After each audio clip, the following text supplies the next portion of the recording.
Okay. We're live. Good morning, Canyon County. It is 9:02 a.m., May 20th, 2020. We are here at the Canyon County Elections Office. And due to the COVID-19 environment that we are living with right now, we have decided to YouTube live stream this process. So anytime we are doing anything with ballots, this will be on a live feed with YouTube, and it will also be recorded if anyone wants to go back.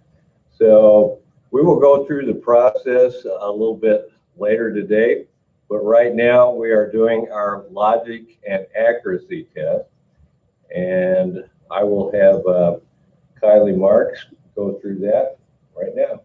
Okay. So we marked this test deck to have each candidate have a certain number of votes for each one.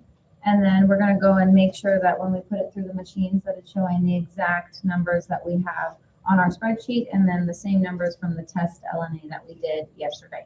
So these are the spreadsheets. I'm gonna go ahead and run our test deck through the machines, and you guys can see that the results turn out the same.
I don't know if anyone wants to see this, but this is the zero report showing that there are no ballots run through the machine until we start this.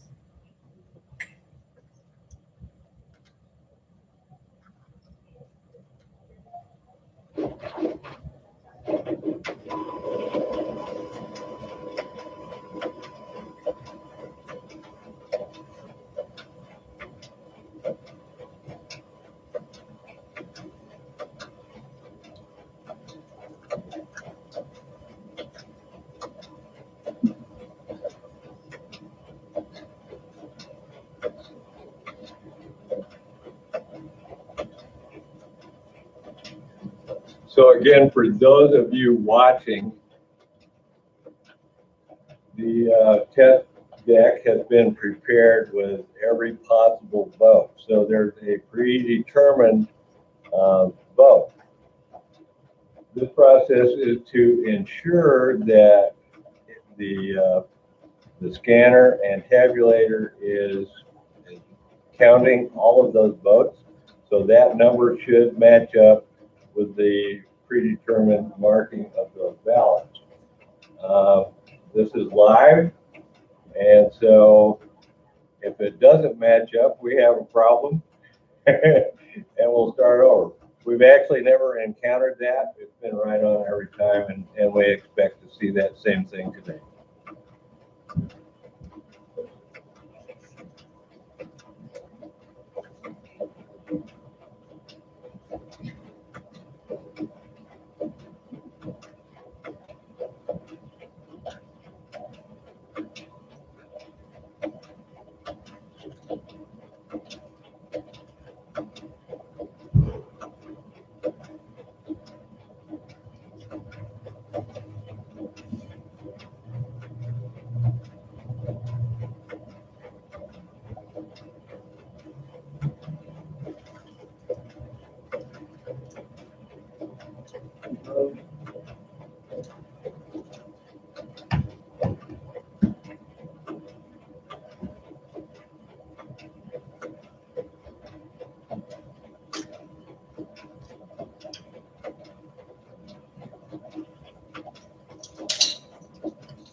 Kylie, how many ballots are we counting?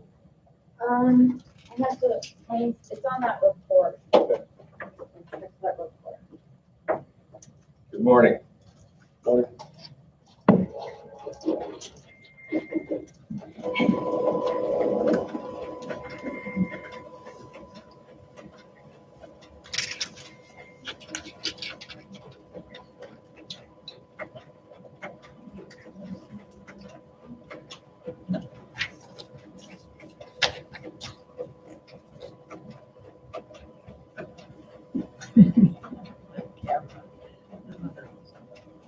I'll tell you at the end when we get the report over that, this report. Okay.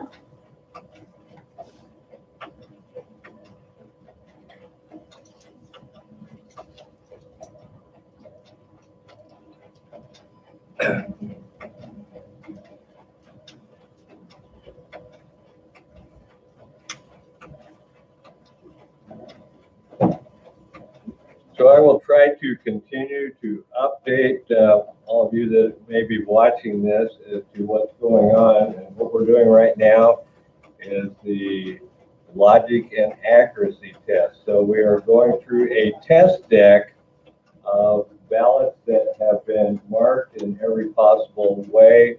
And this process is to ensure that the scanner is picking up all of those votes. So again, a test deck with a predetermined count, and hopefully that all matches up in with it.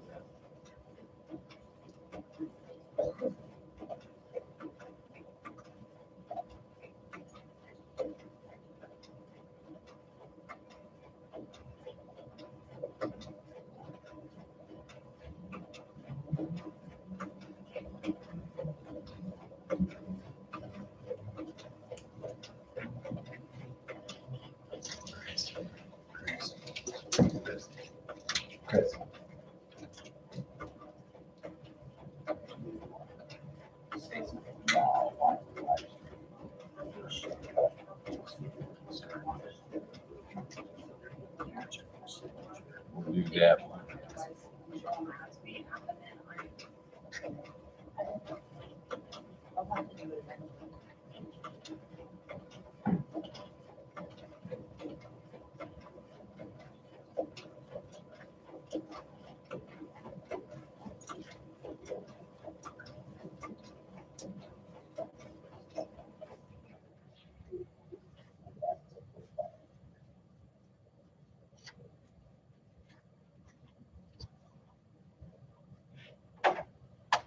So as we're finishing up here, this is an unprecedented election in that there is no voting at the polls because of COVID-19. And I think historic in that this will be the largest amount of voting that we have seen for this type of election. I haven't seen the very last number, but we're approaching 43,000 requests for absentees. That is a huge number for this county. So we have a lot of people interested in this election, and that's a good thing. Due to what we're doing, and we're not set up, nor were we really prepared for an all-male absentee ballot situation. And we got the news pretty late as to this was the way we're going to conduct the election. This office has well, we've been busy. a lot of overtime. We had to go to shifts due to a situation where with every county in the state, on the state system, it would slow down, bog down, and sometimes would totally stop. During business hours, there was times we could not get any business done. Consequently, this office has had to go to shifts. We've done a lot of our work at night when the system would come back around. And as an example, we did more last night in 2 hours, quite a bit more in 2 hours last night than we did all day long yesterday during business hours.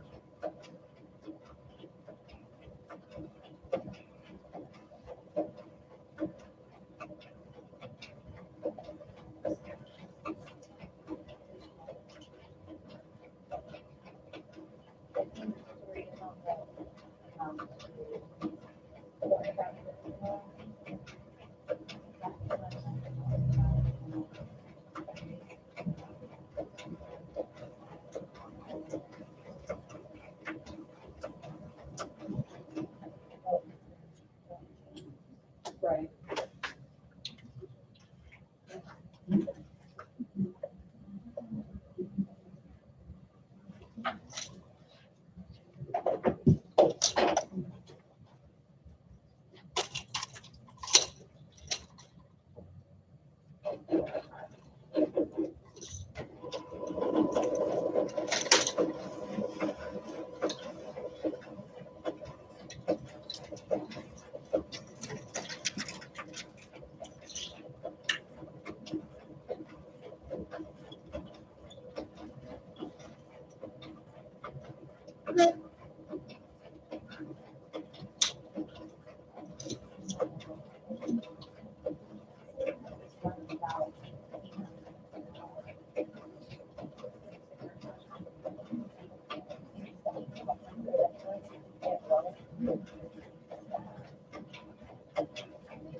I'm gonna go print the report from our results on here.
All right, here's the final results from our LNA test.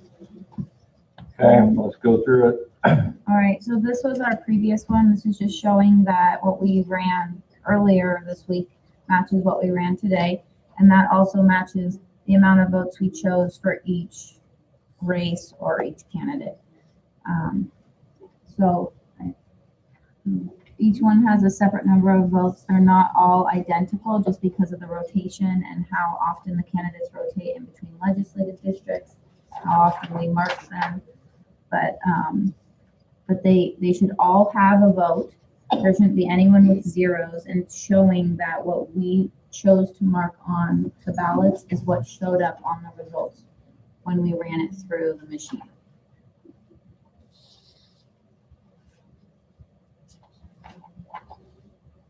Oh, I turned these around. And then we also tested undervote and overvotes. So an undervote is when they didn't vote on anything, and overvote is when they marked too many choices for that race. So we went through and we have an undervote for every single ballot style and an overvote for every single ballot style. And then every candidate has the set amount of votes that we marked.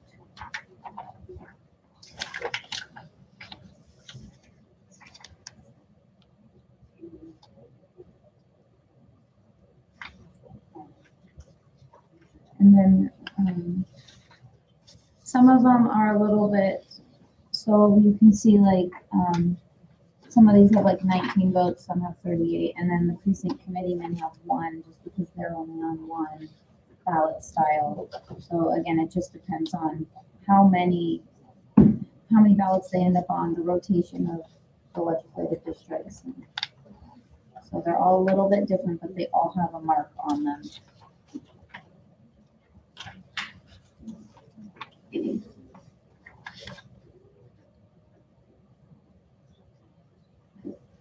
And so a good example is this first one for United States Senator Jim Risch. We put 19 votes for him, and then he showed up with 19 votes Right. on our results.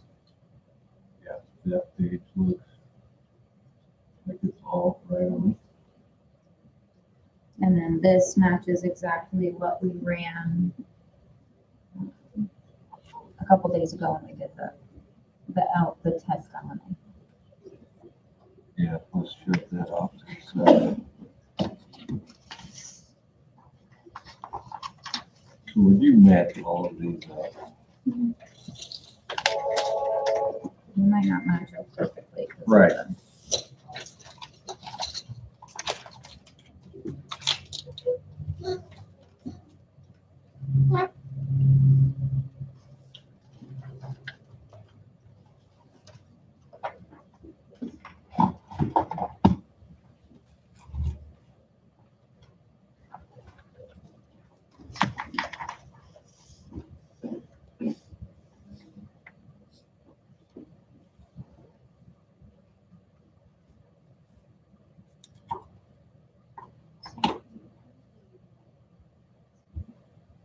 I get another set of eyes over here, Haley, to get through this a little faster. And these ones are all favorable ones. Right. A lot more pages on here. So there's 64 precinct committeemen, so that's why the results page is so long. And there's Democrat and Republican for for some of those, not for all of them. But that's why the report's, I mean, like 25 pages. I'm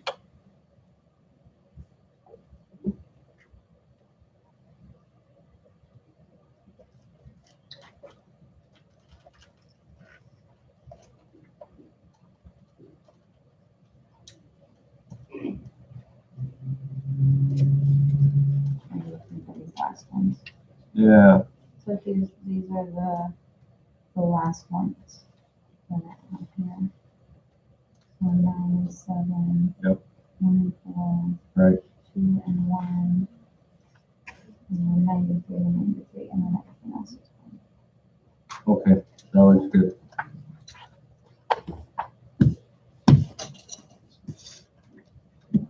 I'm satisfied with this.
Which are all one.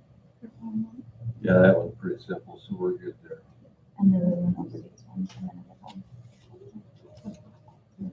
We've got Justice Supreme Court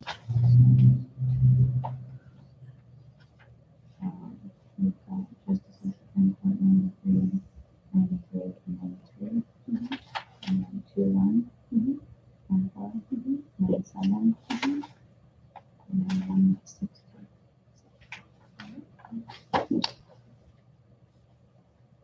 Satisfied? So, again, what we did here was the test deck, logic and accuracy test, and that is everybody, everything on the ballot got a vote. That was a predetermined thing, and we ran that test deck through the scanner, and those results matched up perfectly with what the ballots were marked at. So at this point, we are confident with the scanning and tabulating and ready to proceed. Put this away.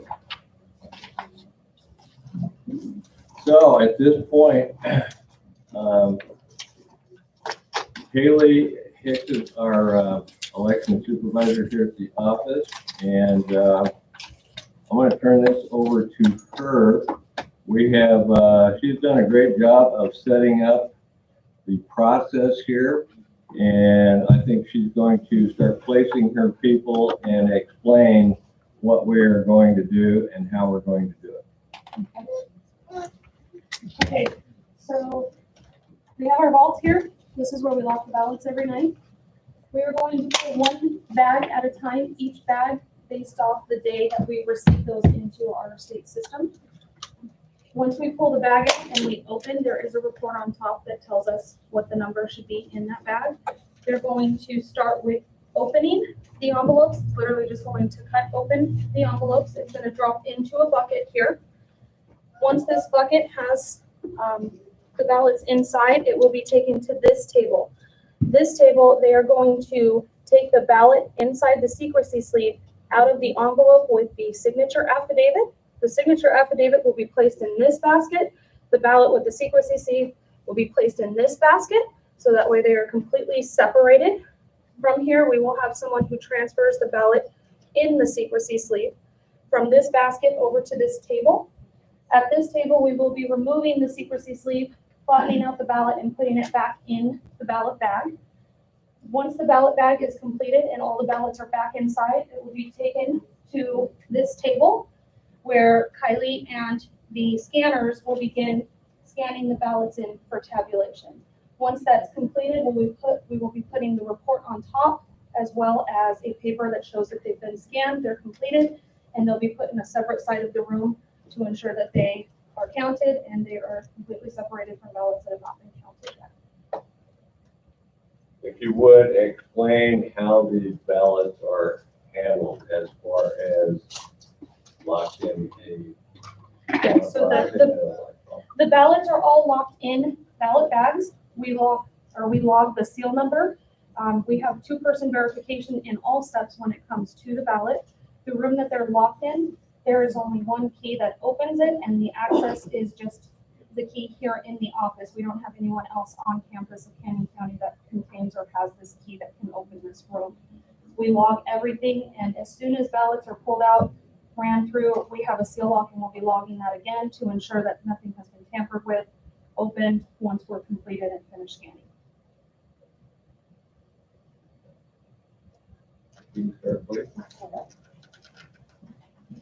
Okay, we are ready.